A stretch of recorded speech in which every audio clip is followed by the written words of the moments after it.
الحمد لله الذي خلق السفل والعلا والحمد لله الذي حبيبه المصطفى أما بعد فأعوذ بالله من الشيطان الرجيم بسم الله الرحمن الرحيم ما كان محمد أبا أحد من رجالكم ولكن رسول الله وخاتم النبيين وكان الله بكل شيء عليما صدق الله العظيم وصدق رسوله النبي الأمين المتين الكريم ونحن على ذلك لمن الشاهدين والشاكرين والحمد لله رب العالمین۔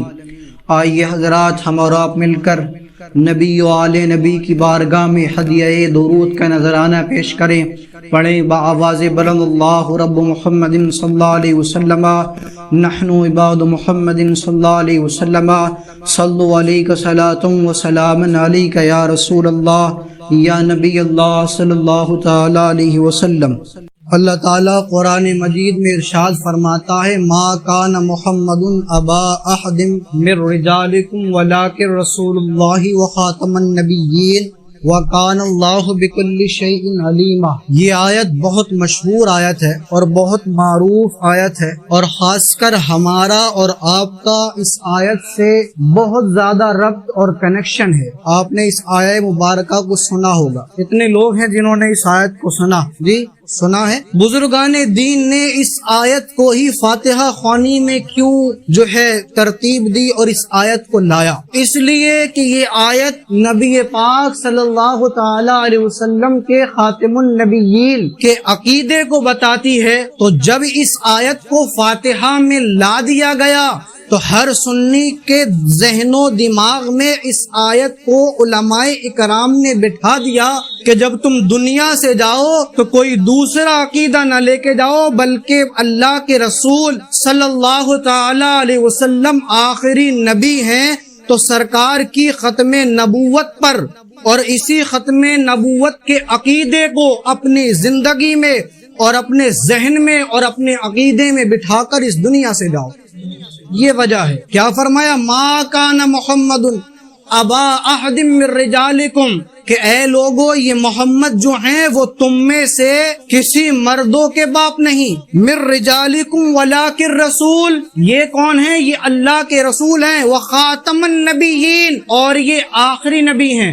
وَقَانَ اللَّهُ بِكُلِّ شَيْءٍ عَلِيمًا، اور اللہ بہتر جاننے والا ہے۔ اس آیہ مبارکہ کا شان نزول اور اس کا پس منظر ہم دیکھتے ہیں۔ یہ آیت کب نازل ہوئی؟ اللہ کے رسول صلی اللہ تعالی علیہ وسلم کے صحابی ہیں حضرت زید بن حارث رضی اللہ تعالیٰ عنہ۔ حضرت زید جو ہیں وہ نبی پاک صلی اللہ تعالیٰ علیہ وسلم کے غلام ہیں، بلکہ نبی پاک کے یہ غلام نہیں تھے، اما خدیجہ رضی اللہ تعالیٰ عنہا کی یہ غلام تھے۔ اور جب آپ کی شادی ہوئی حضرت اما خدیجہ رضی اللہ تعالی عنہا سے، تو نبی پاک صلی اللہ تعالی علیہ وسلم کو بطور تحفہ، بطور ہدیہ حضرت زید بن حارث کو نبی پاک صلی اللہ تعالی علیہ وسلم کو گفٹ کیا۔ کہا نبی پاک یہ بہت اچھا بچہ ہے اور یہ میں آپ کو بطور ہدیہ پیش کرتی ہوں، اس کو آپ قبول فرمائیے۔ اب آپ اندازہ لگائیں جو بچہ پہلے سے اچھا ہو اور نبی پاک کی صحبت میں آ جائے تو وہ کتنا اچھا ہوگا۔ درود پاک پڑھے اللہ رب محمد صلی اللہ علیہ وسلم نحن عباد محمد صلی اللہ علیہ وسلم۔ حضرت زید بن حارث نبی پاک صلی اللہ تعالی علیہ وسلم کی بارگاہ میں رہتے، ایک مرتبہ حضرت زید کے چچا جو کہ تاجر تھے، بزنس مین تھے، مکہ المکرمہ تجارت کی غرض سے آئے۔ آنے کے بعد مکے کی گلیوں میں اپنے بھتیجے زید کو جب دیکھا تو پہچان گئے کہ یہ میرا بھتیجا ہے۔ ہوا کیا تھا حضرت زید کے ساتھ کہ حضرت زید جب چھوٹے تھے، بچے تھے، تو اپنی ماں کے ساتھ قافلے میں جا رہے تھے اور اس قافلے کو ڈاکوؤں نے لوٹا۔ لوٹنے کے بعد حضرت زید کو بھی انہوں نے اٹھا لیا اور اٹھانے کے بعد بیچ دیا۔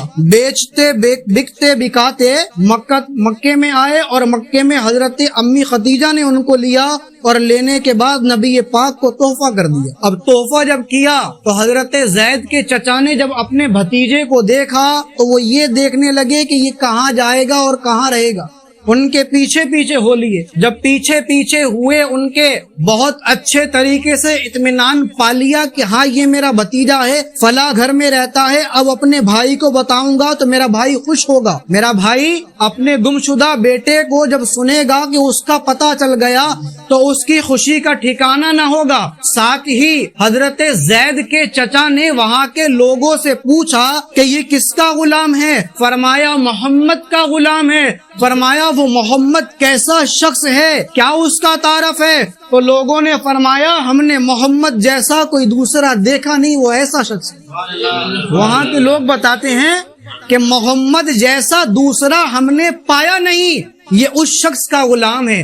جب اتنا سننے کے بعد اپنے گھر جاتے ہیں اور حالت حضرت زید بن حارثہ کی ماں کی اپنے بیٹے سے جدائی کے بعد یہ تھی کہ آپ اپنے بیٹے کے غم میں روتے روتے نابینا ہو گئی تھی.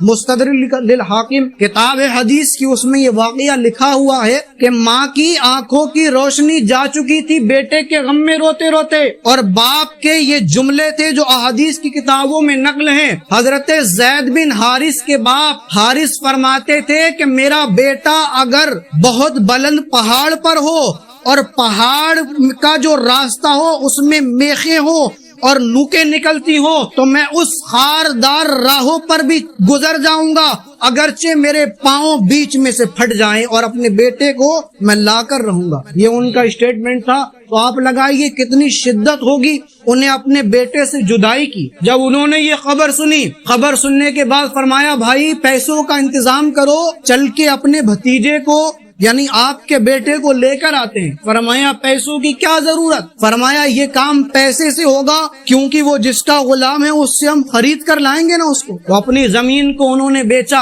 اور بیچنے کے بعد تھیلے میں کل دولت کو جمع کیا، اور جمع کرنے کے بعد نبی آخر الزماں جناب محمد مصطفیٰ صلی اللہ علیہ وسلم کی بارگاہ میں حاضر ہوتے ہیں، اور حاضر ہونے کے بعد فرماتے ہیں یہ دولت آپ لے لو. کیا فرمایا؟ یہ دولت آپ لے لو، اور جو بات میں کہنے جا رہا ہوں یا جو بات میں آپ سے کہوں گا اس پر راضی ہو جاؤ. حضور نے فرمایا پیسوں کی کیا ضرورت، بغیر پیسے کے بھی بات ہو سکتی ہے، تم بات تو کہو.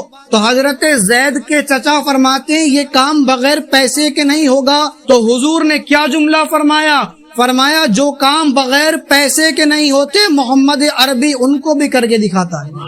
آپ عرض تو کرو، آپ کہو تو. فرمایا تمہارا غلام ہے جس کا نام ہے زید؟ فرمایا ہاں میرا غلام ہے. فرمایا یہ اس کے ابا ہیں جن کا نام ہے حارث، یہ ان کا بیٹا ہے، آپ ان کا بیٹا ان کے سپرد کر دیں. فرمایا بالکل ایسا ہی ہوگا. زید کو آنے دو، اور آنے کے بعد میں زید سے کہوں گا کہ تیرے ابا تجھے لینے آئے ہیں، تیرے ابا تجھے لینے آئے ہیں، اور ساتھ پیسے کے بدلے تمہیں لینا چاہتے ہیں. تو میں پیسے نہیں لیتا، بغیر پیسوں کے میں تمہارے ابا کے ساتھ تمہیں کر دیتا ہوں. یہ حضور نے فرمایا. اور آگے یہ بھی جملہ فرمایا کہ اگر زید چاہے تو لے جانا اور نہ جائے تو میں کچھ نہیں کر سکتا. یہ بھی تاریخی جملے. ہوا یہ کہ حضرت زید بن حارث آئے، اور آنے کے بعد کیا دیکھتے ہیں؟ ایک طرف ابا کا چہرہ ہے اور دوسری طرف ودھا کا چہرہ کہ سرکار آخری نبی ہیں، لا نبی بعدی ولا کتاب، نہ سرکار کے بعد کوئی نبی آئے گا اور نہ ہی کوئی کتاب. یہ عقیدہ ہے، اس عقیدے پر حملہ کیا جا رہا ہے. آپ ہو کہاں؟ حضرت زید ایک طرف اپنے ابا کا چہرہ دیکھتے ہیں، دوسری طرف رخ ودھا دیکھتے ہیں. فرمایا زید پہچانتے ہو؟ کہاں ہاں میرا ابا ہے، جاؤ ملاقات کر لو. حضرت زید اپنے ابا حارث سے جب ملے تو روتے روتے سسکیاں بن گئیں. حضور نے دونوں کو سنبھالا، اور سنبھالنے کے بعد بٹھایا، اور بٹھانے کے بعد فرمایا زید کیا ابا کے ساتھ جانا چاہو گے؟ زید خاموش. زید کیا بولے؟ زید خاموش ہیں. حضرت زید رضی اللہ تعالیٰ عنہ بالکل خاموش. پھر حضور نے کہا ابا تمہیں لینے آئے ہیں، ماں گھر میں رو رہی ہے، کیا جاؤ گے؟ اس منظر کا نقشہ اگر کھینچا جائے تو فاضل بریلوی کی زبان میں یوں کھینچا جائے. فرمایا اعلی حضرت رضی اللہ تعالی عنہ نے تیرے ٹکڑوں پہ پلیں، غیر کی ٹھوکر پہ نہ ڈال، جھڑکیاں کھائیں کہاں چھوڑ کے صدقہ تیرا. یہ حضرت زید کی بولی تھی اس وقت، اگر اعلیٰ حضرت کی زبان میں بتائی جائے. تیرے ٹکڑوں پہ پلیں غیر کی ٹھوکر پہ نہ ڈال، جھڑکیاں کھائیں کہاں چھوڑ کے صدقہ تیرا. پھر پوچھا، بلکہ ابا کہتے ہیں زید آزادی سے زیادہ غلامی کی زندگی پسند کرو گے؟ پھر حضرت زید رضی اللہ تعالیٰ عنہ بولتے ہیں، فرماتے ہیں ایسی ہزاروں آزادیاں محمد کی غلامی پر قربان کر دوں. فرمایا ماں بیمار ہے، فرمایا ہزاروں مائے محمد عربی کے قدموں پر قربان کر دوں. پھر حضرت زید کے والد فرماتے ہیں زید ہمارے جذبات تو دیکھو، ہم تمہیں کس جذبات کے ساتھ لینے آئے ہیں، کس محبت کے ساتھ تمہیں لینے آئے ہیں. زید تم ہمارے ساتھ تو چلو، کم از کم 1 مہینے تک ہم تمہارے قدم چارپائی سے نیچے اترنے نہیں دیں گے. اس طرح کا تمہارا ہم ضیافت کریں گے، تمہاری مہمان نوازی کریں گے، تم ہمارے ساتھ تو چلو.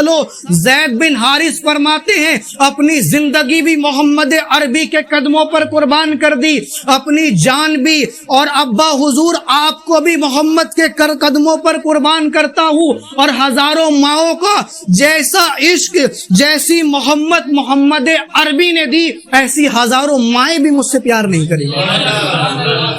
یہ جذبات جب حضرت زید کے محمد عربی جناب احمد مجتبی محمد مصطفیٰ نے دیکھے تو حضرت زید کا ہاتھ پکڑا، اور ہاتھ پکڑنے کے بعد خانہ کعبہ کی طرف لے گئے، اور خانہ کعبہ کی طرف لے جانے کے بعد فرماتے ہیں زید میں آج سے تمہیں اپنا منہ بولا بیٹا بناتا ہوں.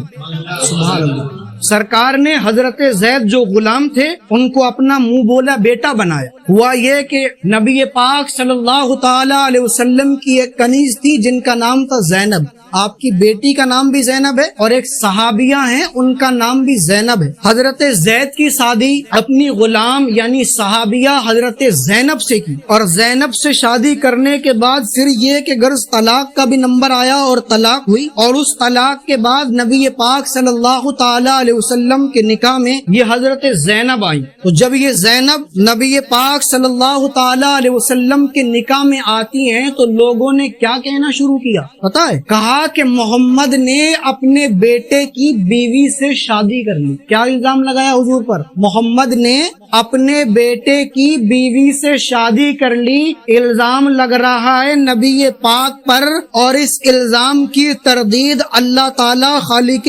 کائنات فرما رہا ہے اور کہہ رہا ہے ما کانا محمد ابا احد من رجالکم ولکن رسول اللہ وخاتم النبیین وکان اللہ بکل شیء علیما.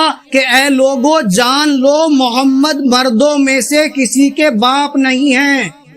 کیا فرمایا اللہ نے کہ زید بن حارث جو ہیں وہ منہ بولے بیٹے ہیں، محمد کے بیٹے نہیں ہیں. یعنی زید بن حارث تم میں سے کسی مردوں کے باپ نہیں. اور یہ کون ہیں؟ یہ اللہ کے رسول ہیں. اور آگے کیا ارشاد فرمایا؟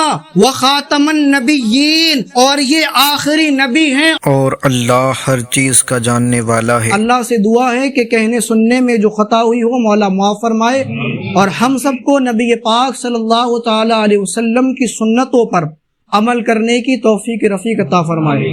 وآخر الدعوانا ان الحمد للہ رب العالمین.